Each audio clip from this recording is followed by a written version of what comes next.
Hello and welcome to your favourite channel Braino Solution. देखो बच्चों, question number 6 में ये कह रहे हैं एक लड़का है, सपोज उसकी हाइट है 1.5 मीटर, ए बी उसकी हाइट है लड़के की, ठीक है। उसके सामने एक बिल्डिंग है, सपोज सी डी, इसकी बिल्डिंग की हाइट कितनी है बच्चों? 30 मीटर, ठीक। जब वो यहाँ से अपनी आंखों से यहीं पे तो होंगे, टॉप पे होंगे, अपनी आईज से देखता है एंगल ऑफ एलिवेशन बिल्डिंग का 30 डिग्रीज है, ठीक। फिर वो कुछ डिस्टेंस कवर करता है, आगे आता है, तो अब वो एंगल ऑफ एलिवेशन हो जाता है 60 डिग्रीज। तो तुम्हें बताना है कि वो कितना डिस्टेंस आ गया है, हमें बी फाइंड आउट करना है। तो बच्चों अगर मैं ऐसी फिगर बनाती हूँ तो जो ए एफ होगा वही तो बी होगा, ठीक है। ये सारी लाइंस पैरेलल है आपस में। तो देखो बच्चों, यहाँ पे हाइट ऑफ बिल्डिंग क्या है? हाइट ऑफ बिल्डिंग कितनी है बच्चों? 30 मीटर्स। टोटल हाइट जो है बिल्डिंग की 30 मीटर है, जो सी डी है, यहाँ से लेके यहाँ तक, ठीक है। लेकिन अगर हम इन ट्राइंगल्स की बात करते हैं तो हमें क्या चाहिए होगा? हमें डी जी चाहिए होगा, ये वाली हाइट है कि नहीं। और डी जी क्या हो जाएगी बच्चों? डी सी माइनस जी सी। डी सी कितनी है बच्चों? 30 मीटर्स। जी सी कितनी है? जो इस लड़के की हाइट है 1.5। तो यहाँ से तुम्हारे पास डी जी कितना आ जाएगा? 28.5 मीटर्स। यही हम हाइट यूज़ करेंगे अब इन दोनों ट्राइंगल्स में, ठीक है। यहाँ तक बात समझ में आई? चलो अब देखो बच्चों, यहाँ पे क्या क्या है हमारे पास? डी जी हमारा आ रहा है 28.5 मीटर्स, ठीक। तो देखो हमें ये वाली हाइट फाइंड आउट करनी, ये तुम्हारे पास है। तो जब परपेंडिकुलर और बेस होता है, परपेंडिकुलर और बेस होता है हाइपोटेन्यूज का, तो यहाँ पे कोई काम नहीं है। हम क्या यूज़ करते हैं? 10 यूज़ करते हैं, है ना। तो देखो in triangle A D G, मैंने बड़ा वाला ट्राइंगल ले लिया ए डी जी, ठीक। तो हम 10 यूज़ करेंगे, क्यों? क्योंकि परपेंडिकुलर और बेस का काम है, ठीक। तो 10 30 डिग्रीज कितना हो जाएगा? डी जी अपॉन ए जी, ठीक है। क्लियर है? 10 30 कितना होता है बच्चों? 1/√3। This is equal to D G upon A G, नीचे ए जी को ऊपर ले जाओ, ठीक है। सही। तो यहाँ से और डी जी कितना है बच्चों? 28.5। तो मैं क्या कर सकती हूँ? √3 इधर आ जाएगा, ठीक है। तो ये हो जाएगा √3 इंटू डी जी, ठीक। तो ए जी हो जाएगा तुम्हारा √3 इंटू डी जी कितना आया था? 28.5, ठीक है। अब इसको हम कैसे रैशनलाइज कर सकते हैं बच्चों? हम क्या करें? हम ऊपर नीचे, अच्छा एक काम करो, अभी इसको ऐसे ही छोड़ देते हैं हम, ठीक है। हम बाद में लास्ट में रैशनलाइज कर लेंगे इसको। अभी तुम कर दो 28.5 √3, ठीक है। ये तो तुम्हारा ए जी टोटल डिस्टेंस आ गया, ठीक है। अब हम क्या करते हैं? ये छोटा वाला ट्राइंगल लेते हैं, इसमें से निकालते हैं हम एफ जी। तो देखो in triangle D F G, ठीक है, एफ डी जी, इसमें क्या हो जाएगा बच्चों? अगेन 10 लोगे, 1060 is equal to D G upon F G, ठीक है। 1060 कितना होता है? √3 इंटू एफ जी, है ना। एफ जी को ऊपर ले लो, F G √3 is equal to D G कितना था? 28.5। इसको मैं √3 को यहाँ ले लूँ तो ये हो जाएगा नीचे डिनोमिनेटर में, ठीक है। अब इसको रैशनलाइज कर दो ज़रा सा, ऊपर भी और नीचे भी √3 है। तो मैंने क्या करा इसे रैशनलाइज करने के लिए? √3 ऊपर √3 नीचे मल्टीप्लाई कर लिया। √3 इंटू √3 क्या होता है बच्चों? 3 हो जाता है ना।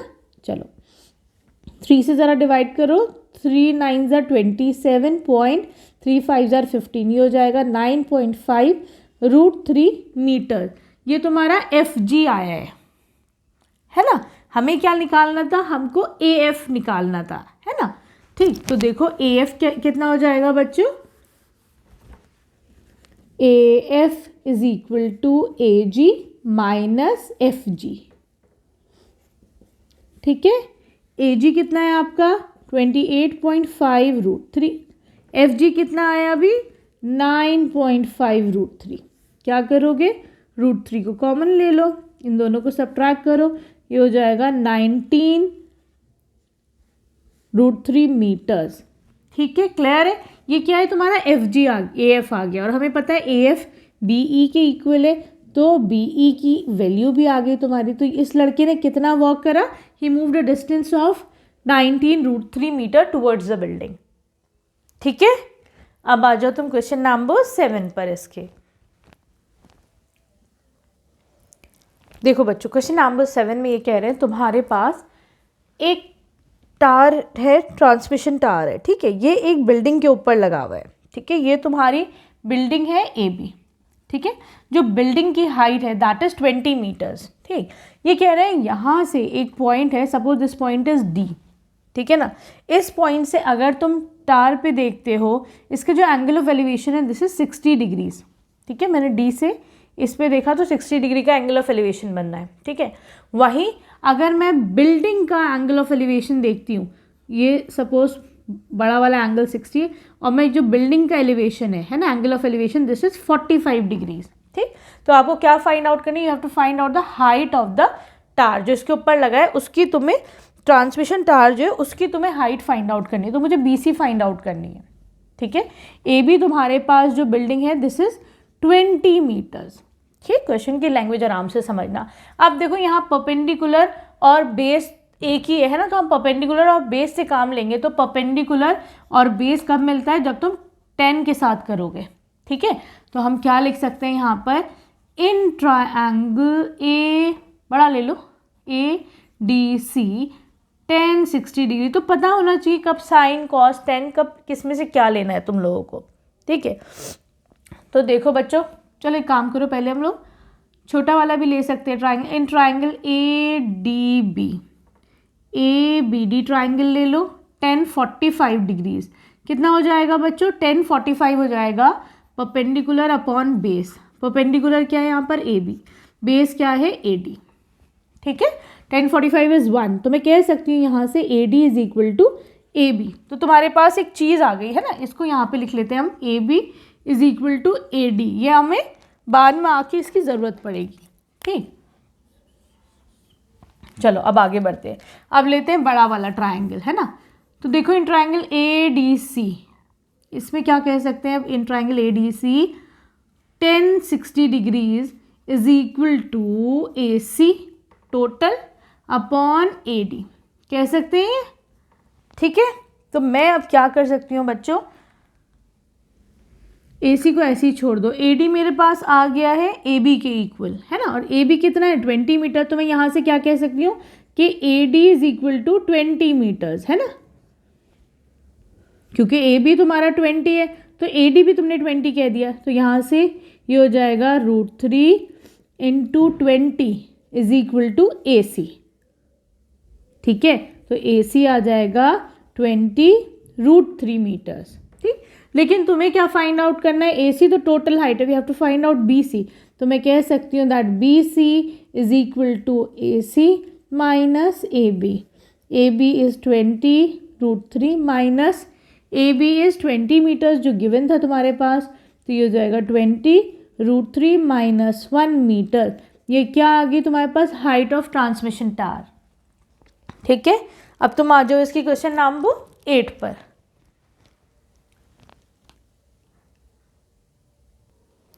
देखो बच्चों, क्वेश्चन नंबर 8 में ये कह रहे हो तुम्हारे पास एक स्टैचू है BC, ठीक, वो एक पेडेस्टल के ऊपर रखा हुआ है, AB पेडेस्टल है, उसके ऊपर एक स्टैचू रखा हुआ है, तो स्टैचू की हाइट जो है वो 1.6 मीटर गिवन है, तो मैं यहाँ पर पेडेस्टल की हाइट AB फाइंड आउट करनी है, ठीक।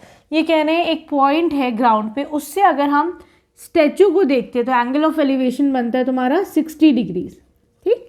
लेकिन अगर उसी पॉइंट से इस पेडेस्टल के टॉप पे देखती हूँ तो मेरा जो एंगल ऑफ एलिवेशन है वो बनता है 45 डिग्रीज, ठीक है, क्लियर है।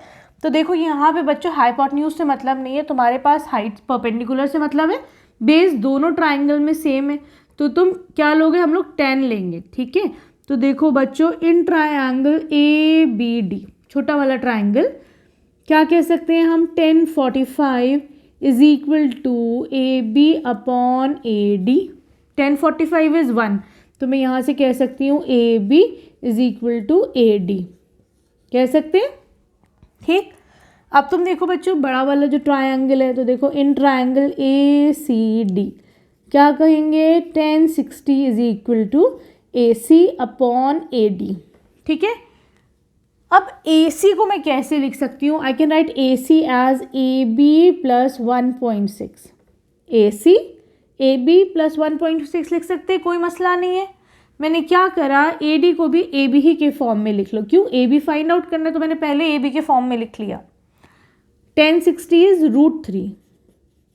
AB ऊपर आ जाएगा तो ये हो जाएगा AB √3 is equal to AB plus 1.6। ठीक है, अब हम यहाँ से क्या करेंगे, AB को इधर ले लो तो ये माइनस का साइन लग जाएगा, AB कॉमन ले लो तो AB is √3 minus 1 is equal to 1.6। ठीक, अब मैं क्या कर सकती हूँ बच्चों, मैं √3 माइनस 1 को उधर ले लूँगी, है ना, डिनोमिनेटर में। तो I can write it as AB is equal to 1.6 upon √3 minus 1। ठीक है, मैंने यहाँ से डिनोमिनेटर में ले लिया। अब इसको रैशनलाइज कर दो तो √3 प्लस 1 √3 प्लस 1 ऊपर नीचे मल्टीप्लाई कर दो, कितना हो जाएगा 1.6 √3 plus 1.6 divided by a minus B into A plus B is a square, मतलब √3 का स्क्वायर 3 माइनस 1 का स्क्वायर 1। ठीक है, 1 का स्क्वायर 1 ले लो, √3 का स्क्वायर 3 माइनस 1 इज 2। ठीक है, 1.6 कॉमन ले लो, ये हो जाएगा 0.8। आंसर कितना हो जाएगा 0.8 √3 प्लस 0.8 मीटर्स। ठीक है, ऐसे भी कर सकते हो या फिर चाहो तो इसे ब्रैकेट में भी कर लो, चाहो ब्रैकेट में ही लिख दो, इसे ओपन मत करो। ये हो जाएगा 0.8 √3 प्लस 1 मीटर्स। ठीक है, क्लियर है, this is the height of the pedestal. ठीक है, क्लियर है। अब आ जाओ तुम इसकी क्वेश्चन नंबर 9 पर। देखो बच्चों, क्वेश्चन नंबर 9 में ये कह रहे हैं तुम्हारे पास एक टार है CD, ठीक, और एक बिल्डिंग है AB। टार की जो हाइट है दैट इज 50 मीटर्स। ठीक है, ये कह रहे हैं अगर मैं इस बिल्डिंग से एंगल ऑफ एलिवेशन जो टार का है दिस इज 60 डिग्रीज, ऐसे ही मैं अगर टार के नीचे से खड़े होकर इस बिल्डिंग की टॉप को देखते हैं तो जो एंगल बनता है दैट इज 30 डिग्रीज। ठीक है, तो ये कह रहे हैं you have to find out the height of the building. मुझे AB फाइंड आउट करनी है, बिल्डिंग की हाइट कितनी होगी। तो देखो अगेन बच्चों, यहाँ पे परपेंडिकुलर और बेस है तो मुझे tan ही लेना पड़ेगा। ठीक, तो देखो इन ट्रायंगल BCD, ये वाला ट्रायंगल लेते हैं अगर, तो tan 60 degree is equal to perpendicular upon base, perpendicular is DC, base is BC। मैं कह सकती हूँ √3 इज इक्वल टू DC हो गया 50, बेस हो गया तुम्हारा, ये हमें ये हमें पता नहीं है BC, है ना। ठीक है, इसको ऐसे ही छोड़ो। तो यहाँ से BC कितना आ जाएगा बच्चों, BC will be 50 upon √3। BC ऊपर गया 50 अपॉन √3। ठीक है, इसको भी ऐसे ही छोड़ते हैं। अब देखो इन ट्रायंगल ABC, अब इस वाले ट्रायंगल में देखते हैं हम, इन ट्रायंगल ABC हमें पता है that tan 60 is equal to AB upon BC, perpendicular upon base होता है AB, अभी हमें पता नहीं है। BC अभी कितना आया है बच्चों, BC is equal to 50 upon √3, है ना, 50 अपॉन √3। ठीक है, क्लियर है। अब मैं क्या कर सकती हूँ, tan 60 होता है √3, BC को ऊपर ले आओ, है ना, तो ये हो जाएगा 50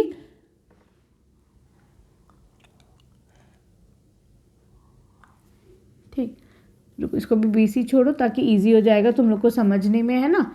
तो मैं इसको ऊपर ही BC ले आती हूँ, BC is equal to AB। BC कितना है 50 अपॉन √3, है ना।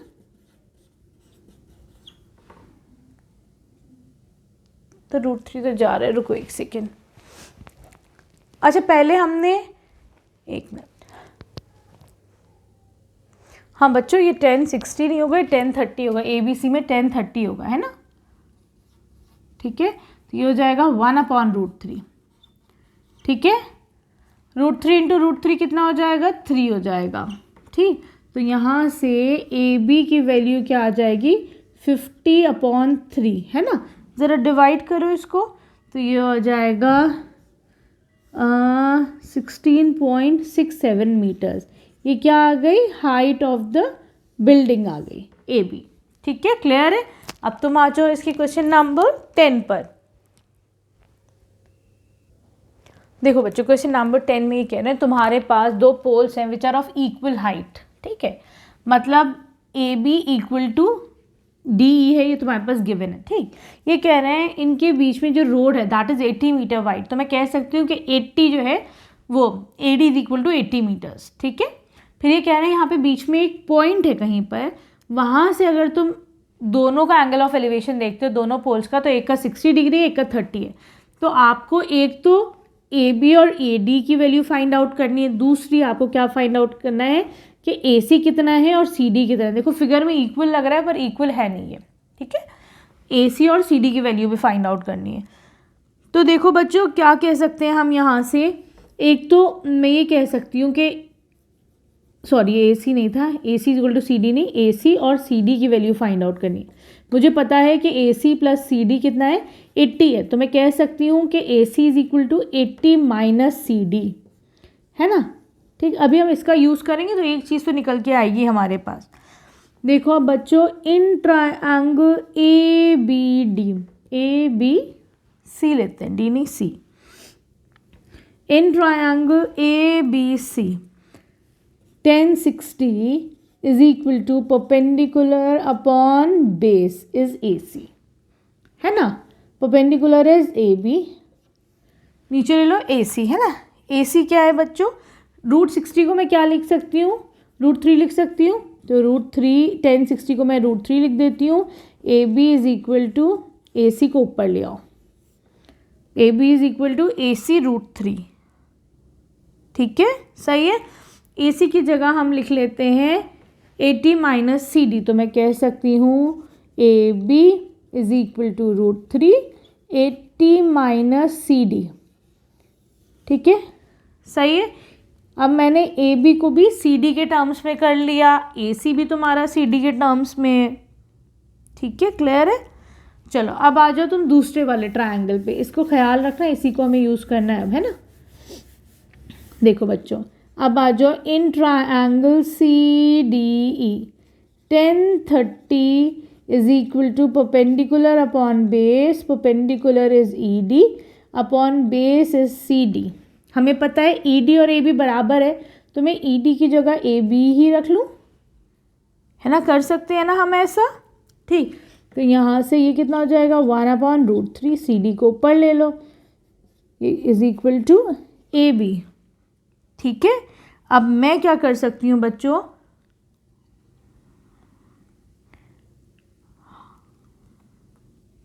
ए बी की जगह हम रख सकते हैं, नहीं यहाँ से ए बी करो, A B is equal to C D into 1030 into C D, हाँ 1030 इज 1/√3 सी डी, ठीक है, सही।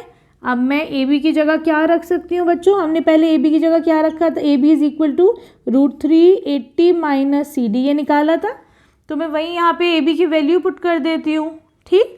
√3 ऊपर आ जाएगा, √3 इंटू √3 हो जाएगा 3, ठीक है, इसे मल्टीप्लाई करो, 3 × 24, ठीक है, -3 C D is equal to C D, -3 C D उधर जाएगा तो कितना हो जाएगा ये +3 सी डी, ऐसे नहीं ऐसे लिखो, रुको, सी डी उधर जाएगा तो ये जाएगा +3 सी डी, 3 + 1 हो जाएगा 4 सी डी, ठीक है, 4 मल्टीप्लिकेशन में, यहाँ ले लो हो जाएगा डिवीजन में, तो सी डी की वैल्यू कितनी आ जाएगी 60 मीटर्स।